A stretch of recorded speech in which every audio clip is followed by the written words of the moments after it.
Yes, my friends, the Buffalo Bills are once again at the center of recent headlines. The franchise has been showing impressive consistency both on and off the field. The current leadership has proven to be solid, competent, and incredibly strategic, something we haven't seen this clearly in years. And honestly, I believe the fans are loving every second of it. The truth is, this new era has reignited something in all of us: hope, pride, and the excitement of being a Bills fan. I haven't felt this pumped in decades. The energy is different. This team has direction, purpose, and most importantly, a plan. But before we dive into the first piece of news, I want to ask you a question. What grade would you give the general manager and head coach for everything they've been doing for the Bills? In my opinion, they deserve a perfect score, 1,000 out of 10. What they're building goes beyond the field. It's about bringing back the identity, the passion, and the belief in this team. And I say it loud and proud. Bean and Sean, I believe. A lot of people believe we're truly capable of winning another Super Bowl, and man,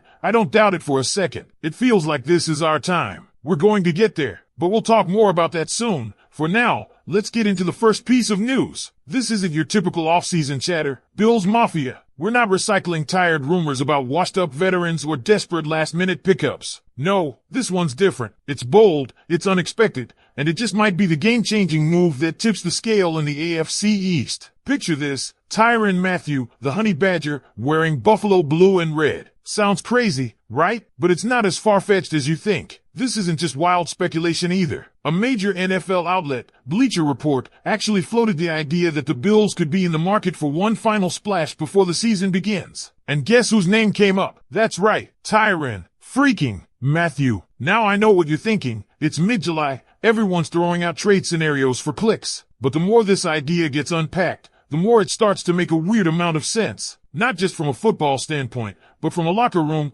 playoff, Super Bowl contending kind of angle. Let's get into the real meat of this, because once you see the logic here, you might not be able to unsee it. The Bills, as stacked as this roster is, still have a very real question mark at safety. And we're not talking minor depth issues. This is a glaring soft spot that hasn't been addressed decisively. What did the front office do this offseason to shore up the safety position? Not much. They picked up Derek Forrest and Jordan Hancock. Solid names. But are they needle movers for a team with Super Bowl aspirations? That's debatable. Meanwhile, the Saints, a team deep in rebuild mode, have this 33-year-old safety on their roster who still has gas in the tank. He's not in his prime anymore, sure. But let's not kid ourselves. He's no liability either. Last season, Tyron Matthew wasn't just hanging on, he was producing. He was arguably still a top 12, top 15 safety in the NFL. So what are we really talking about here? We're talking about a 3-time Pro Bowler who's got maybe 2 or 3 years left in the league. And the idea is simple. Send a 2026 fifth-round pick to New Orleans in exchange for Matthew. That's it. That's the trade. No starters, no multiple picks, no complicated conditions. 1 pick in the 5th round, 2 drafts from now. This isn't mortgage the future type stuff. It's a low-risk move with potentially high-end payoff. Now let's look at the reality of Buffalo's safety room. Right now, the top of the depth chart is Damar Hamlin. Great story, fan favorite, courageous comeback,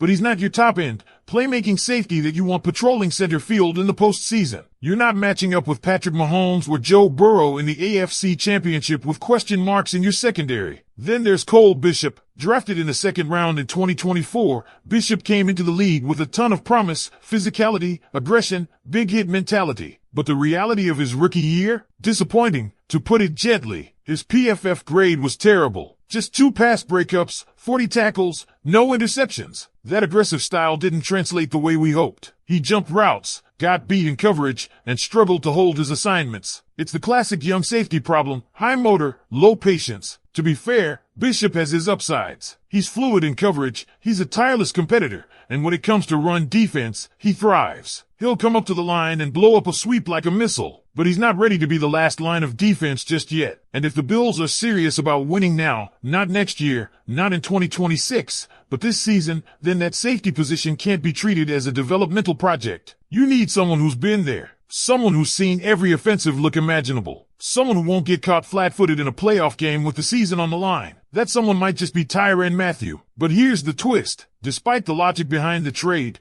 there's a very real emotional wall that might make it hard to pull off. Tyron Matthew is more than just a player in New Orleans. According to Trace Gerard, the Saints host at Chat Sports, he's a staple of the franchise. He means something to that city. He's a hometown guy. Cutting him loose, even in a rebuild, wouldn't just be a personnel decision, it'd be a cultural shift. And let's be honest, that matters in the NFL. But let's say, just hypothetically, that the Saints are willing to listen. And let's say Brandon Beane picks up the phone and makes the call to Mickey Loomis. This might be the smartest, most efficient roster move Buffalo could make all summer. You're not betting the farm. You're not creating a logjam at a different position. You're plugging a hole with a proven, still effective veteran who can mentor younger players, improve your coverage, and raise your playoff ceiling. So Bills Mafia, this is where you come in. Is this the move? Do you make the call for the Honey Badger? Is it worth giving up a 5th rounder in 2026 to shore up one of the most vulnerable spots on the roster? Or do you roll the dice on the youth movement, hope Bishop takes a leap, hope Hamlin tightens up his technique, hope the front office didn't miss something in their evaluations? Type T if you pull the trigger on the trade. Type D if you decline it. And more importantly, drop a comment. Let me know why. Is this the kind of win-now decision championship teams make? Or is it a desperate reach for a big name past his prime? And here's the part that really drives it home.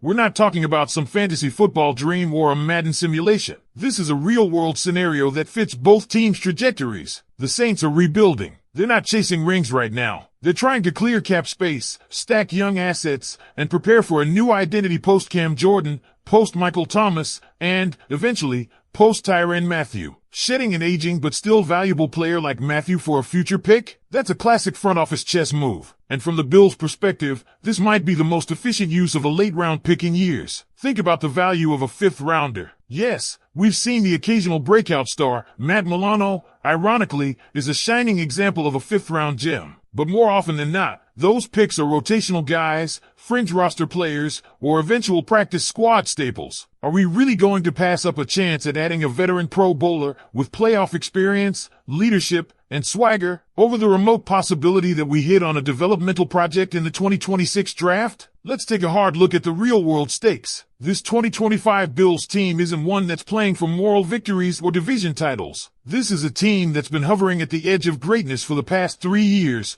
13-second heartbreaks, snowstorm setbacks, and roster churns. The window is still open, but it's not wide anymore. Stefon Diggs is gone. Josh Allen is squarely in his prime. The defense is aging in key places. If there was ever a year to go all in, even on a marginal upgrade like safety, it's now. And don't underestimate the locker room impact either. Bringing in someone like Tyron Matthew could be the spark that elevates the defense's edge and identity. We're talking about a guy who plays with relentless passion, a tone setter, someone who commands respect the moment he walks into the room. For young guys like Bishop, that kind of veteran presence could be invaluable. It's mentorship, it's accountability, it's a roadmap for how to survive and thrive in the NFL. Let's not forget what the Honey Badger has done in his career. He's been a leader everywhere he's played, from LSU to the Chiefs, to the Texans, to the Saints. He's won a Super Bowl,